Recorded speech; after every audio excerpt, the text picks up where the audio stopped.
안녕하십니까, 라온입니다. 왜 김종인은 늘 배신만 당하는가? 인물과 사상 제1장 왜 김종인은 늘 배신만 당하는가? 라는 소제목의 글을 리뷰해보고자 합니다. 김종인은 제11, 12, 14, 17, 20대 비례국회의원을 지냈으며 더불어민주당과 국민의힘이라는 거대 양당 모두에게 비상대책위원장을 하며 큰 영향을 미쳤습니다. 특히 2010년대 정치계에서 보수나 진보와 무관하게 당에 어려운 일이 생기면 해결사 혹은 킹메이커의 이미지를 가지며 당이 어려움에 처하면 정치인들은 그를 찾아와 도움을 구하기로 했습니다. 이런 어려운 시기에 그가 선거에서 승리한 것만 해도 제19대 국회의원 선거, 제18대 대통령 선거, 제20대 국회의원 선거, 2021년 재보궐선거 등이 있을 정도로 정당 소생술사라는 닉네임이 붙을 정도로 실력을 보여주었다고 할 수 있습니다. 작가 강준만은 2021년 3월 23일 서울시장 후보가 오세훈으로 결정되며 김종인의 인기가 최고조에 달했다고 이야기합니다. 그는 박근혜와 문재인 정권 탄생에 공헌이 많다고 합니다.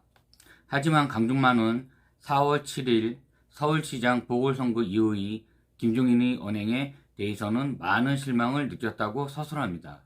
그 실망이란 냉정함을 잃었다는 것을 이야기합니다. 3월 7일 오세훈과 안철수가 여론조사에 의해 오세훈으로 단일 후보가 된 후에도 김종인은 안철수 까내리기 막말을 계속 이어갑니다. 3월 21일 단일화에 합의한 이후에는 오세훈이 반드시 단일 후보가 될 것이라며 호언장담했고, 단일 후보가 안철수가 되어도 승복하는가? 라는 질문에는 나는 그런 가정의 질문에 답하지 않는다고 언론에 이야기했습니다. 작가 공준만은 이런 태도는 승복하지 않겠다는 이야기로 들린다고 확신에 차서 주장합니다. 이런 당 내분을 비꼬는 신문기사의 예로 안철수는 오세훈이 아닌 김종인에게 졌다, 한겨레 라는 제목이 있기도 했다고 하네요. 이런 김종인의 안철수 찍어내기는 방송에 출연하여 안 대표를 왜 그렇게 안 좋아하느냐 라는 질문에 나는 안 대표를 좋아하지 않는 게 아니라 지도자로서의 훌륭한 자질을 가졌다면 안 후보로 단일화했겠지만 리더로서의 자질까지는 발견하지 못했을 뿐이라고 이야기합니다. 4월 8일 김종인은 국민의힘 비상대책위원장에서 내려왔습니다. 4월 11일 안철수가 오세훈 서울시장 당선을 야권의 승리라고 언급합니다. 김종인은 어떻게 건방지게 그런 말을 할 수 있는가? 자기가 이번 승리를 가져왔다는 것인가? 라며 엄청나게 화를 냈다고 합니다. 김종인의 이런 주장은 국민의힘 역시 강한 반발을 가져오게 합니다. 소위 당내 김종인 저격수 장제원은 선거 이후 가장 경계해야 할 말들을 전임 비대위원장이 쏟아내고 있다. 팔을 걷어붙이고 아무리 우리를 도와준 상대에 대해 고맙다는 말 대신 건방지다는 막말은 하는 것이 더 건방진 것 아니냐고 대받아치기도 합니다. 국민의힘 구용모는 애초에 국회의원 시절 스스로 징역형을 받아 의원직이 박탈된 범죄자 신분이었으니 쌓았던 공도 그렇게 크지 않은 것 같다며 김종인을 비난하기까지 이릅니다. 당이 위험하다며 스스로 자기들이 찾아와 비상대책 의원직을 맡아달라고 할 때는 언제고 겨우 선거에서 승리를 거두고 당을 정상 궤도에 올려놓은 정치 선배에게 너무 심한 것이 아닌가 라는 개인적 생각도 들었으나 그 이전의 김종인의 국민의힘에 대한 비판과 의리고 나발이고 자신의 정치적 욕심만이 우선인 정치판에서 목적을 이루고 난 이후의 이런 일들은 비일비재하는 것이 그들만이 리그라고 생각하니 비상식적이지만 어느 정도 이해는 갔습니다. 이런 비판에도 김종인은 자신이 떠난 국민의 힘은 이대로라면 대선을 해볼 도리가 없다며 국민의힘 상황은 아사리판이라고까지 비판합니다. 이후로도 김종인과 국민의힘 사이의 갈등은 계속되었는데요. 4월 20일 경향신문에 김종인은 원내 대표 겸 대표 권한대행 조호영을 겨냥해 안철수를 서울시장 후보로 만들려고 하였고 자신이 뒤에서 안철수와 작당하였다고 인터뷰합니다. 김병준이 뇌물을 받은 전과자라고 한 것에 대해서는 진짜 하류적인 사고방식을 가진 사람, 자신을 비판한 장제원에 대해서는 홍준표 의원 꼬봉이라며 상대도 안 한다 라고 이야기합니다. 지금까지 김종인과 설전을 벌인 이들은 당의 중진들입니다. 강준만은 원내 절반 이상인 초선 의원들이 김종인에게 우호적임에 답을 찾습니다. 30여 명의 초선 의원들이 4월 14일 우리 당을 이끌어주신 김종인 위원장에게 감사드린다는 말씀을 전하고 싶다는 메시지를 내놓았습니다. 작가는 김종인의 회고록 영원한 권력은 없다를 읽었다고 합니다. 김종인은 자신이 큰 도움을 준 정치인들에게 여러 번 배신당하였다는 이야기가 소개됩니다.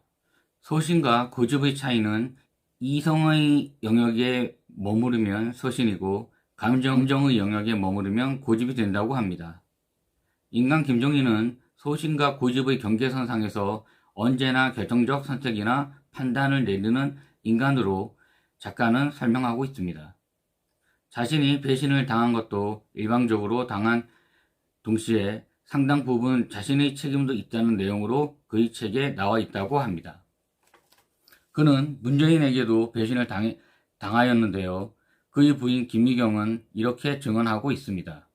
중앙일보 논설위원 강찬호의 선거 이기자 입을 씻은 문재인, 선거 이기자 바로 오만해진 국민의힘 칼럼에 상세히 소개되어 있다고 합니다. 20대 총선 넉 달을 앞둔 2016년 벽두에 문재인은 예고도 없이 김종인이 집으로 찾아갔다고 합니다. 난 당신 볼 일이 없으니 돌아가시오 라고 했지만 소파에 앉아 우리 당 비대위원장이 되어 주십시오 라며 읍소했다고 하네요. 김종인의 약점은 읍소에 약하다는 것입니다. 하지만 선거 보름 앞두고 찾아와 10번대를 제안했고 부인 김미경이 약속 지킬 것을 강하게 요구하며 비례 2번 주는 것을 비판하며 조국을 대놓고 욕했다고 합니다. 그날 밤 조국이 갑자기 김종인의 비례대표 2번 주는 것을 괜찮다고 SNS에 올린 것을 보고 어이가 없었다고 합니다. 강준만의 김종인에 대한 평가는 이렇습니다. 그는 딱히 속한 정당이나 같이 어울리는 정치적 동지들이 없다. 경의를 표할 만한 성품이지만 각종 주종 관계로 얽힌 정치판에는 맞지 않는다. 강제인 강하고 약자에 약한 김종인은 읍소에 약한 반면 자신이 단독자 기질을 갖고 있는 다른 사람을 싫어한다. 배신을 잘 당하는 이유도 작가는 이 단독자 기질에서 찾고자 합니다. 김종인이 극복하지 못한 단점은 소신과 고집을 나누는 기준을 단 하나인데 바로 명분이라는 것입니다. 권력과 파벌에 복종하기를 거부한 그는 특정인에 대한 소신에 근거한 신뢰가 배신으로 끝난 경험이 있다면 이것이 단독자 김종인의 아킬레스건이 된다는 것이죠. 말 그대로 타고난 능력에도 배신을 당하는 기질인 단독자 기질에서 찾는 이들이 많습니다. 작가 강준만은 김종인의 소신과 고집의 경계에 있어서 의심해볼 필요가 있다고 지적합니다. 김종인은 어느 정파성과 진영 논리로부터 자유로운 인물입니다. 그동안 이 좌우 거대 정당이 위기에 처했을 때 총대를 메고 나서서 양 정당을 다시 정상 궤도에 올리는 노력으로도 그의 단독자적, 그의 어느 정파나 자신의 정파를 만들지 않았으며 자신이 한국 정치에서 할 수 있는 일에 최선을 다한 원로 정치인으로 대우받아야 한다는 생각을 합니다. 하지만 급한 불도 꺼주고 당을 살리는 역할에만 충실할 뿐 그 본연의 임무가 끝나고 사퇴하면 그에게 짓눌려 있던 당의 중진이라는 인간들이랑 대선이나 선거를 두고 서로 비방하는 모습은 그리 좋은 광경은 아니었습니다. 여기서 개인적으로 정치 한계를 바라보게 됩니다. 토사구팽하듯 힘들 때는 찾아와서 도와달라고 읍소하고 일이 끝나면 잘 하기는 했으나 이제는 우리가 알아서 하겠다. 김종민의 행보는 진정 한국 정치를 위한 모습으로 보이지는 않습니다. 하지만 정치는 단독으로 하는 것이 아니라 무리를 지어 같은 명분과 나아가야 할 비전이 여러 정책적 주체들이 같이 이루어지는 행위입니다. 단독자 김종민의 명분은 확고하지만 당파성과 파벌을 요구하는 현실 정치에선 잘 적응하지 못하는 민족주의적 정치인이라는 실망감과 함께 정치 지도자로서의 개인적 역량은 높이 평가하는 정치판엔 언제나 그런 이들이 필요하기도 하기는 할 것입니다. 정치가 살아있는 보이지 않는 생명체라는 얘기도 있듯이 여기서 나오는 말일 테니까요. 한 국가를 책임지는 정치인들의 각 색깔과 정파, 같이 하고자 하는 비전, 이런 것들은 당신들을 위한 것이 아닙니다. 당신들을 뽑아준 우리 대한민국 국민들이 누려야 할 마땅한 권리입니다. 그것을 잊지 말아 주십시오. 여기까지 하겠습니다. 라온이었습니다.